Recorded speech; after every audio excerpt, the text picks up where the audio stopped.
नमस्कार मित्रांनो, स्वागत आहे तुमचं तंत्रमंत्र विश्वातील रहस्यमय कथांच्या दुनियेत. आज आपण जी कथा ऐकणार आहोत त्या कथेचे नाव आहे सूतक. वाड्याच्या प्रवेशद्वारापासून डाव्या बाजूला एक जुन्या काळातला झोपाळा होता. वाड्यात प्रथम एक मोठा हॉलच्या बाजूला वसंतरावांचे वडील गोपाळराव यांची खोली होती. दुसऱ्या बाजूला स्वयंपाकघर होतं. स्वयंपाकघराच्या दरवाजा बाजूलाच लाकडी जुनाट बांधणीचा जिना होता. जिन्याच्या 5 पायऱ्या चढल्या की डाव्या हाताला वळण घेत पुढे अजून 10 पायऱ्या वर जायच्या आणि वरचा दुसरा मजला लागायचा. दुसऱ्या मजल्यावर 2 खोल्या होत्या. त्यातल्या एका खोलीमध्ये वसंतरावांचे भाऊ सदानंद आणि त्यांची पत्नी गीताबाई राहायची, तर दुसऱ्या खोलीत वसंतराव आणि नीताबाई राहायच्या. तर झालं असं की एके दिवशी वसंतराव वायरमन असल्याने नेहमीप्रमाणे नाईट ड्युटीवर निघून गेले होते. त्या दिवशी रात्री 10:30 वाजता नीताबाई आणि त्यांच्या मोठ्या जाऊबाई जेवण झाल्यानंतर भांडी वगैरे घासून दुसऱ्या मजल्यावर नीताबाईंच्या खोलीत येऊन नेहमीसारख्या गप्पा मारत होत्या. त्यांच्या ह्या गप्पांमध्ये दिवसभर काय काय केलं, गावात काय घडलं, कुणाचं भांडण झालं, कोण वारलं, असं संभाषण व्हायचं. आणि मग 11, 11:15च्या दरम्यान दोघीही आपापल्या खोलीत झोपायला जायच्या.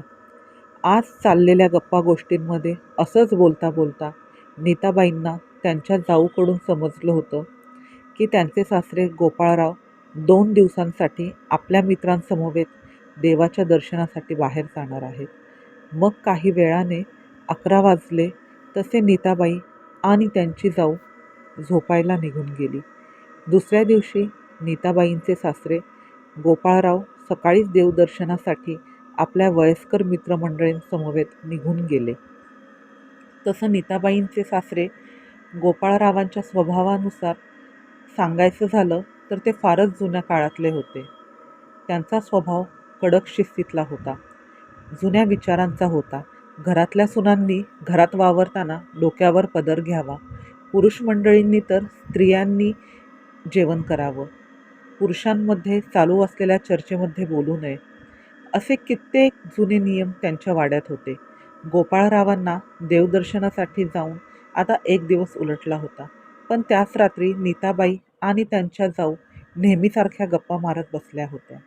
बोलता बोलता विषय सहज गोपाळरावांच्या नियमाकडे वळला होता आणि नीताबाई म्हटल्या की आज सासरेबुवा नाहीत तर वाड्यात कसं मोकळं मोकळं वाटतं नाही. नीताबाईंच्या वाक्यावर त्यांच्या जाऊने तिला जरा रागातच म्हटलं, नीते, घराबाहेर गेलेल्या माणसांच्या पाठी तो सुखरूप येईपर्यंत असं काही बोलायचं नाही.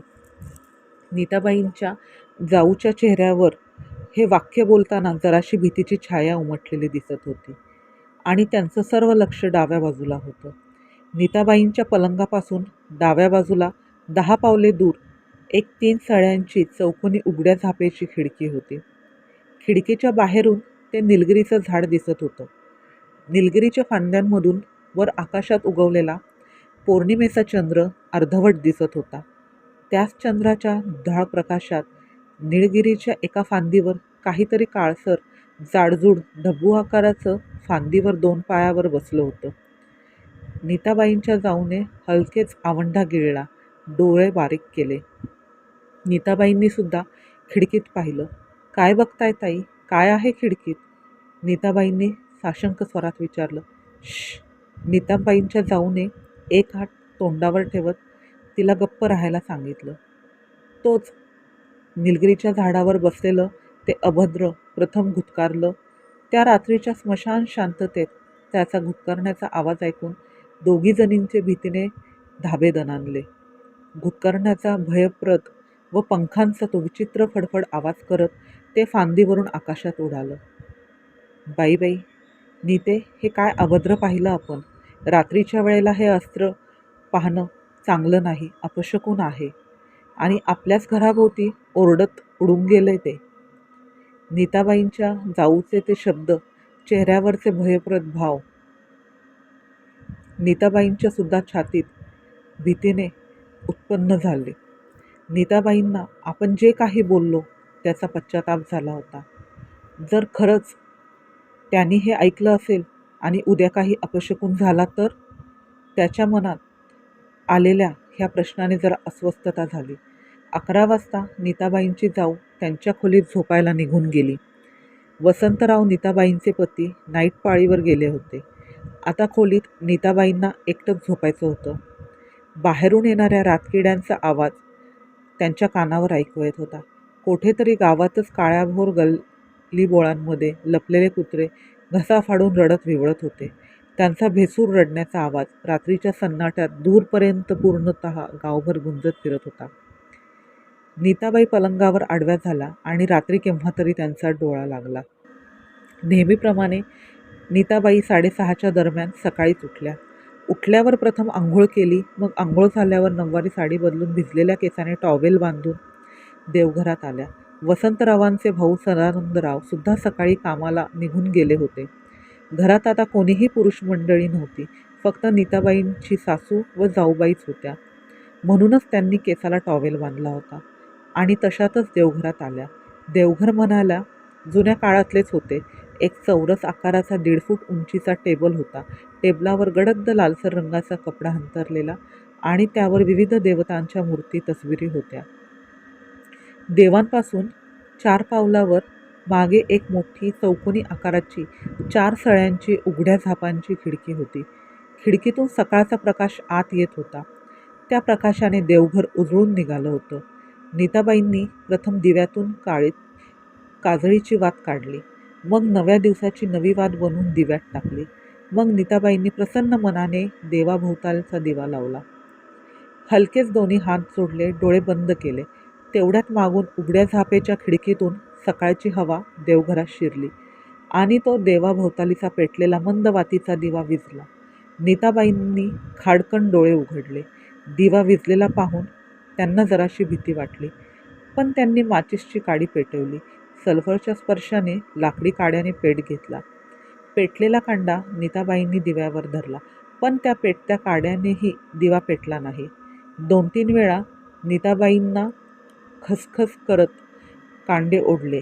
दिव्याच्या वातीला लावलेले पण पेटलेल्या कांडीच्या आगीने दिवा पेटत नव्हता.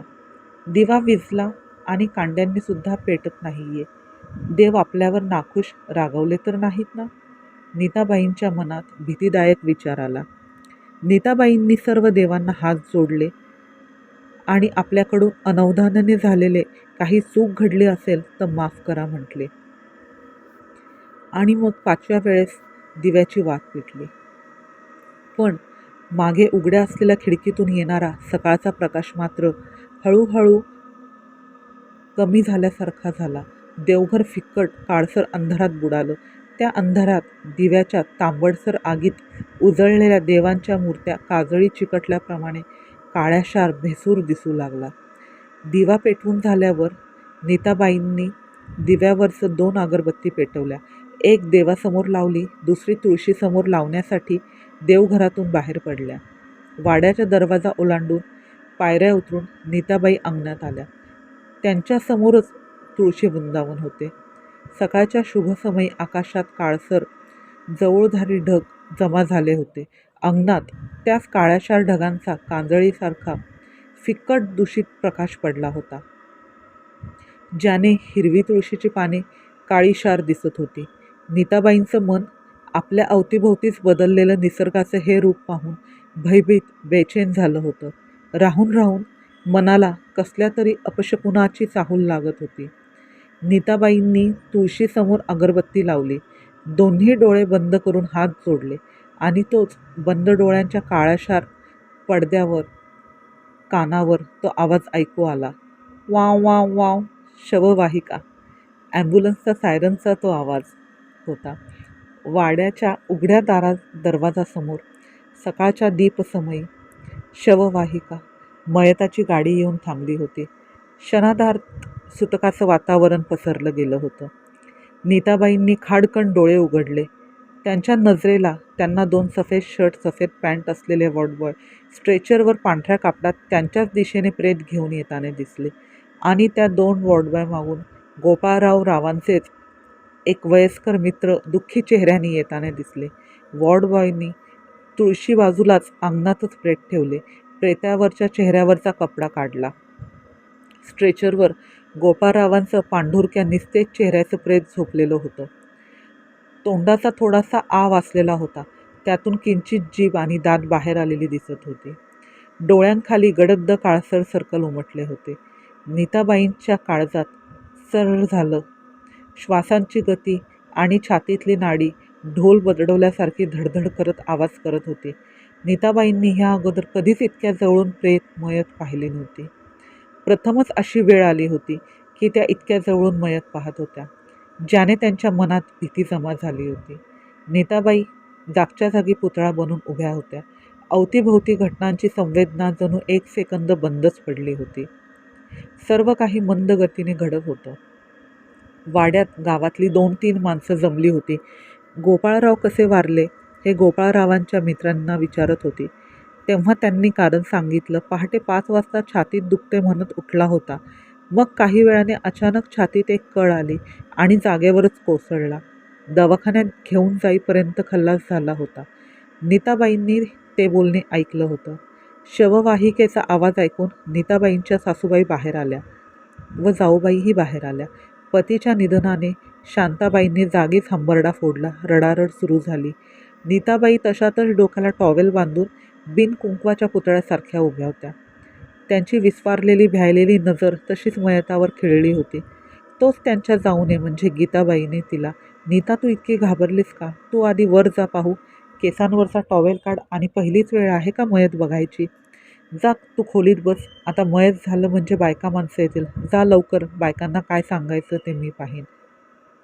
नीताबाईंना धीर यायला जरा वेळ लागला. मग त्या लागलीच आपल्या खोलीत निघून गेल्या. पाणावलेल्या केसांना बांधलेला टॉवेल सोडला. कसे तरी केस सुकवले. राहून राहून डोळ्यासमोर नीताबाईंना आपल्या सासऱ्यांचा मयताचा चेहरा दिसत होता. तोच निस्तेज निर्जीव पांढरट कातडीचा चेहरा, तोंड जरासं आ वाचलेलं, त्यातून दात जीभ बाहेर आलेली. अर्ध्या 1 तासात घरात मयताची सुटकाची पडछाया उमटली. सर्व नातलग सगळे सोयरे घरात जमले. वसंतराव, त्यांचे भाऊ सदानंदसुद्धा आले. हॉलमध्ये मधोमध जमिनीवर सतरंजीवर मयत झोपवलं होतं. प्रेतावर पांढरं कापड टाकलं होतं. त्यातून डोकं तेवढं बाहेर होतं. आ वाचलेल्या तोंडात तुळस ठेवली होती. कपाळावर कुंकू आणि एक नाणा ठेवला. नाकात कानात सफेद कापसाचे बोळे अडकवले होते. दोन्ही पायांचे अंगठे सफेद सुताने बांधले होते. बाजूलाच एका तांदळाने भरलेल्या ग्लासात 2 अगरबत्ती मंद धूर सोडत पेटत होत्या. वाड्याच्या बाहेर गावातल्या लोकांनी प्रेताची पालखी तिरडी सजवायला घेतली होती. भटजीबुवांनी अंत्ययात्रेची वेळ 2:30ची दिली होती. ठरल्याप्रमाणे 2:30 वाजले.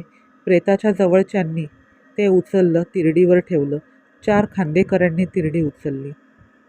आकाशात उतरलेल्या काळसट ढगांच्या मातकट भेसूर प्रकाशाला तिरडीत वाजणाऱ्या टाळांची जोड मिळाली. ठण ठण ठण. तिरडीत वाजणारा टाळांचा भेसूर आवाज मनात धडकी भरवत होता. काळ्याभोर दूषित अपशकुनी वातावरणातून अंत्ययात्रा जात होती. वाड्याच्या दुसऱ्या मजल्यावर खिडकीत उभ्या राहून नीताबाई अंत्ययात्रेला पुढे जाताना पाहत होत्या. सकाळपासून अशा काही विचित्र घटना घडल्या होत्या की त्यांच्या मनाला जणू हे असं काहीतरी अपशकुन घडणार आहे ह्याची जाणीवच लावून दिली होती. प्रथम दिवा न पेटणं, देवांच्या मूर्त्या काळ्या होणं, मग अचानक आकाशात पसरलेलं जळू, तुळशीसमोर उभं राहून डोळ्या मिटल्यावर समोरून आलेलं प्रेत, सर्व काही घटना जणू विधिलिखित घडल्या होत्या. नीताबाईंचा 13 दिवसाचा सुटकाचा काळ सुरू झाला आणि ह्याच काळात त्यांना विचित्र अनुभव आले होते. गोपाळरावांचं मयत स्मशानातून जाळून वसंतराव व त्यांचे भाऊ सदानंदराव वाड्यावर परतले. संध्याकाळी नातलगांनी जेवण बनवून आणलं. तेच सर्वांनी खाल्लं. रात्रीचे 11:45 झाले तेव्हा वसंतराव नीताबाई वरच्या मजल्यावर खोलीत झोपायला निघून आले. रात्रीचा प्रहार. पसरलेल्या वातावरणात कमालीची शुकशुकाट होती. रात्रीच्या भटक्या कुत्र्यांच्या विव्हळण्याच्या एका लयीतला तो भेसूर आवाज नीताबाईंच्या कानावर पडत होता.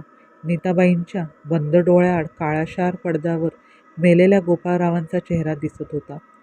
आणि रात्री 1:30-2:30च्या सुमारास केव्हा तरी त्यांना ते भयान स्वप्न पडलं. स्वप्नात सकाळचा मैत घरात आला तेव्हाचा देखावा सुरू होता. नीताबाई तशाच सुकलेल्या केसांना टॉवेल बांधून बिना कुंकू लावलेल्या अवस्थेत उभ्या होत्या. तुळशी बाजूलाच खाली स्ट्रेचरवर मयत झोपलं होतं.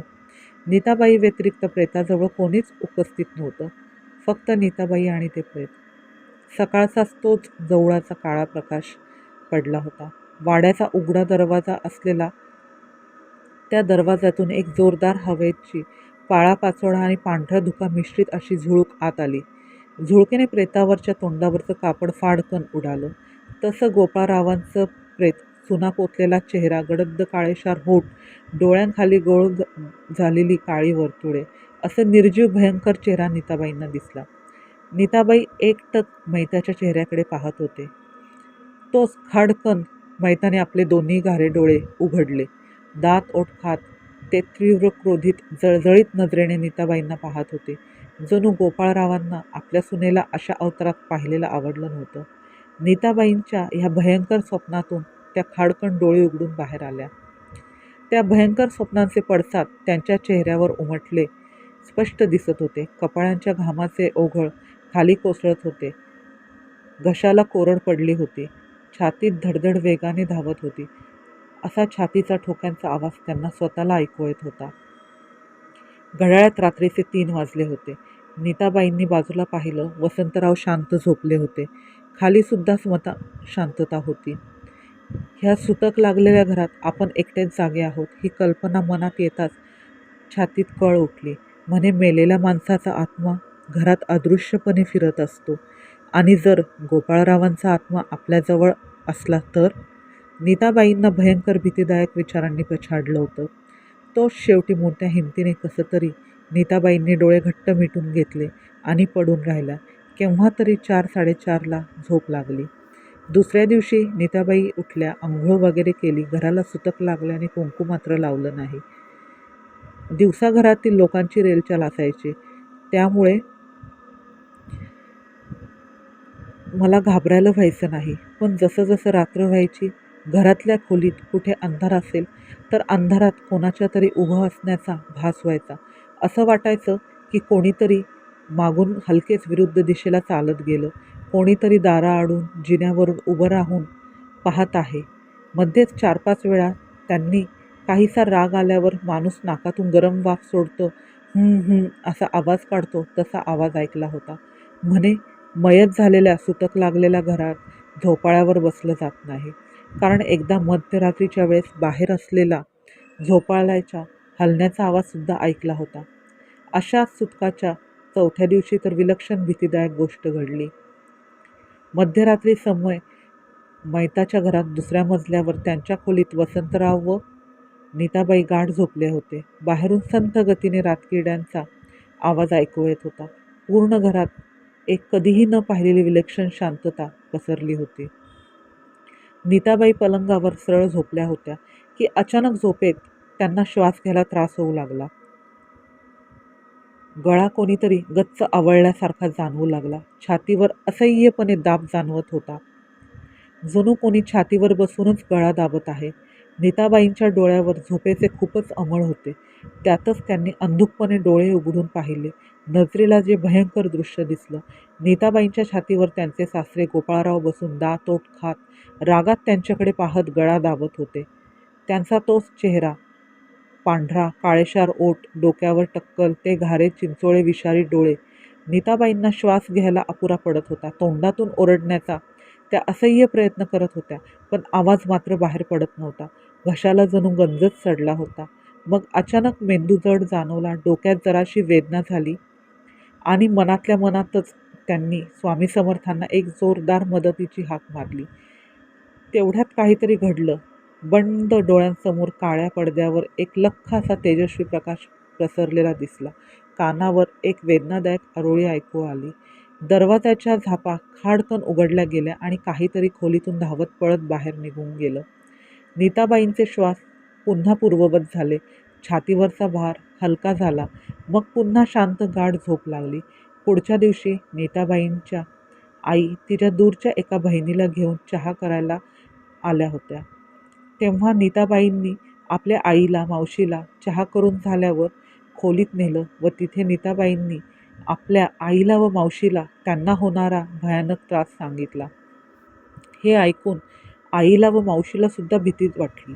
त्यांच्या प्रतिक्रिया इथे वर्तवणं शक्य नाही. लेकीच्या काळजीपोटी नीताबाईंच्या आईंनी तिला एक मार्ग सांगितला. हे बघ नीता, तुझ्या सासऱ्यांचं मैत जेव्हा घरात आलं तेव्हा तू डोक्याला टॉवेल बांधलेलं, कपाळाला टिकली लावली नव्हती. तुझं नवं नवं लग्न झालंय म्हणूनच त्यांच्या आत्म्याला तुझा राग आलाय. मी काय बोलते तसं कर. रात्री 11 वाजता तुमच्या खोलीत झोपायच्या अगोदर स्वामी समर्थांची माळ जप आणि घरातल्या कोणाला सांगू नकोस. कारण सुटकात देवकार्य करत नाही. 13वा झाल्यावर हा त्रास आपोआप निघून जाईल. नीताबाईंच्या आईंनी मार्ग सांगितला. नीताबाईंनी देवघरातून उपासनेची एक माळ आपल्याबरोबर आणली आणि 13वा होईपर्यंत रात्री 11 ते 12 रोज त्या स्वामी समर्थांच्या नावाचा जप करायच्या. नीताबाईंना त्यांच्या जाऊ आपल्या मोठ्या बहिणीसारख्या होत्या. नीताबाईंनी त्यांना होणारा त्रास त्यांच्या जाऊंना सांगितला. शेवटी कसं तरी तो 13 दिवसांचा सुतक संपलं आणि तो भयावह त्राससुद्धा संपून गेला. पण आजसुद्धा नीताबाईंना ते 13 दिवस आठवले की त्यांच्या अंगावर भीतीने शहारा फुटतो.